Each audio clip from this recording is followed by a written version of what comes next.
Assalamualaikum warahmatullahi wabarakatuh. Kita bertemu lagi di mata pelajaran Pendidikan Kewarganegaraan, masih dengan Ibu Desti. Pada kesempatan ini kita akan membahas pada unit kedua mengenai Panitia 9 dan Mukadimah Dasar Negara.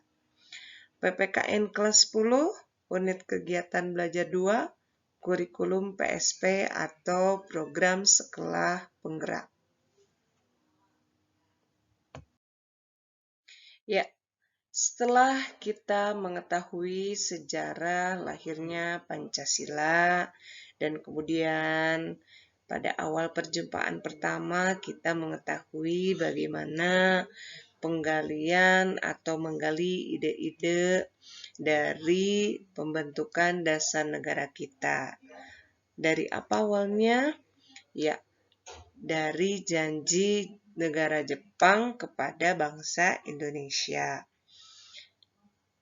Nah, untuk itu Jepang membuat dan mewujudkan janjinya itu dengan membentuk BPUPK. Kita masih ada kaitannya ya dengan materi kali ini. Kita lihat anak-anak, seusai sidang pertama BPUPK, sejumlah anggota BPUPK mengadakan pertemuan. Yaitu untuk apa? Untuk membicarakan langkah selanjutnya apa yang akan diambil atau langkah berikutnya apa yang akan dilaksanakan. Yang kemudian terbentuklah dua panitia kecil.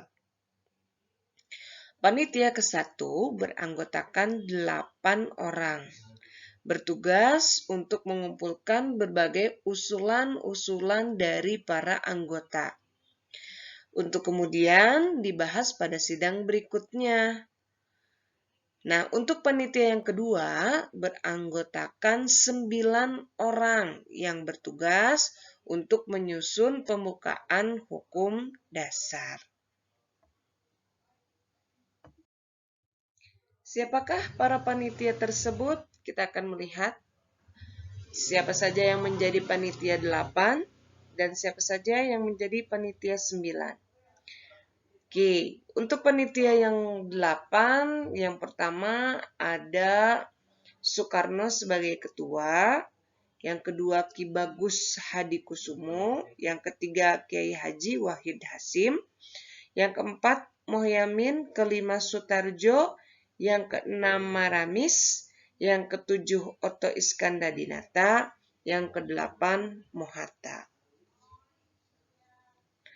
Untuk panitia 9, yang pertama Soekarno masih merangkap sebagai ketua, yang kedua Mohatta, yang ketiga Mohyamin, yang keempat Ahmad Subarjo, yang kelima Maramis, yang keenam Kiai Haji Wahid Hasyim, yang ketujuh Kiai Haji Abdul Qahar Muzakir, yang kedelapan Abi Kusno, Cokro Sujoso, dan yang ke-9 Haji Agus Salim.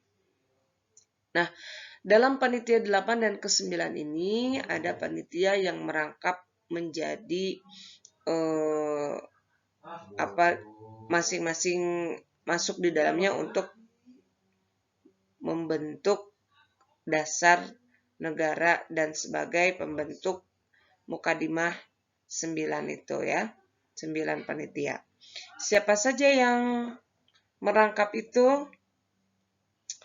Ada beberapa orang yang merangkap, di antaranya adalah Soekarno, kemudian ada Mohyamin, kemudian ada Kiai Haji Wahid Hasyim, kemudian ada Maramis, dan lainnya.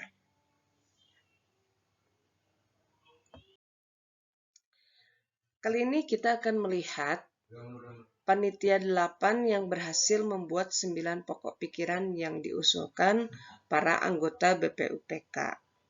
Apa saja? Yaitu A. Usulan yang meminta Indonesia merdeka selekas-lekasnya. B. Usulan yang meminta mengenai dasar negara. C. Usulan yang meminta mengenai soal unikasi atau federasi. D. Usulan yang meminta mengenai bentuk negara dan kepala negara. E. Usulan yang meminta mengenai warga negara. F. Usulan yang meminta mengenai daerah. G. Usulan yang meminta mengenai agama dan negara. H. Usulan yang meminta mengenai pembelaan. Dan I. Usulan yang meminta mengenai keuangan. Akan tetapi, sementara itu, Panitia 9 mengadakan rapat pada tanggal 22 Juni 1945 tentang dasar negara. Diskusi yang dilakukan berlangsung sangat alot ketika membahas bagaimana relasi agama dan negara. Bagaimana hubungan antara agama dan negara. Sebagaimana juga yang tergambar dalam sidang BPUPK. Beberapa anggota BPUPK menghendaki bahwa dasar negara Indonesia harus berlandaskan Islam, mengingat mayoritas penduduk Indonesia adalah Muslim. Akan tetapi, pada saat itu sebagian kelompok juga menolak menjadikan agama atau dalam hal ini Islam sebagai dasar negara. Bahkan Mohatta, Supomo, dan Insinyur Soekarno pun mengusulkan agar ada pemisahan agama dan negara.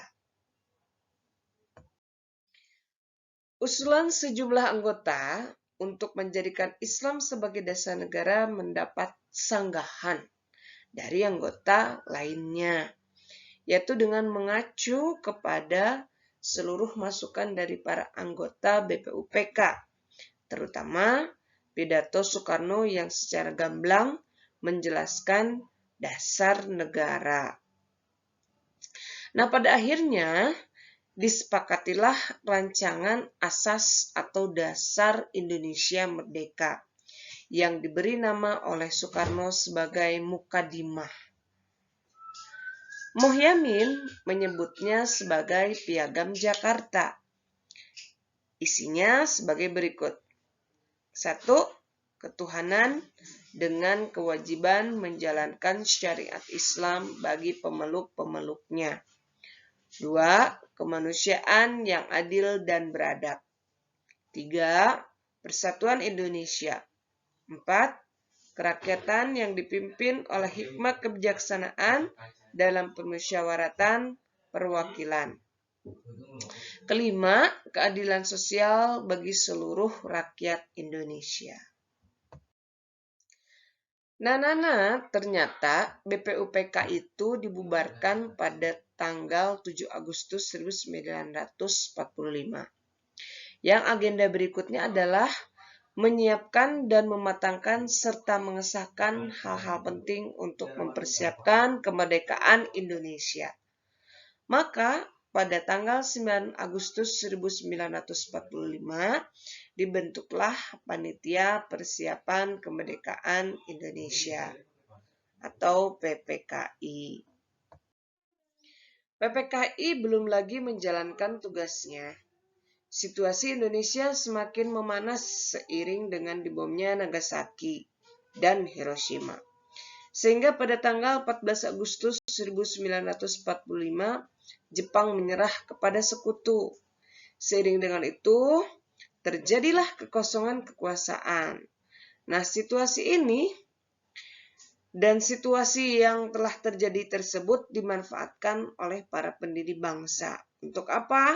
Yaitu untuk mempercepat kemerdekaan Indonesia, yang pada akhirnya Indonesia diproklamasikan oleh Soekarno-Hatta pada tanggal 17 Agustus 1945.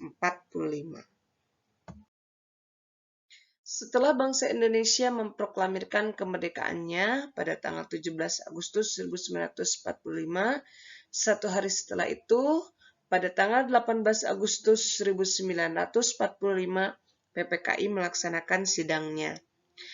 Dalam sidang inilah peristiwa penghapusan 7 kata dalam Piagam Jakarta yang di dalamnya terdapat 7 kata dengan kewajiban menjalankan syariat Islam bagi pemeluk-pemeluknya.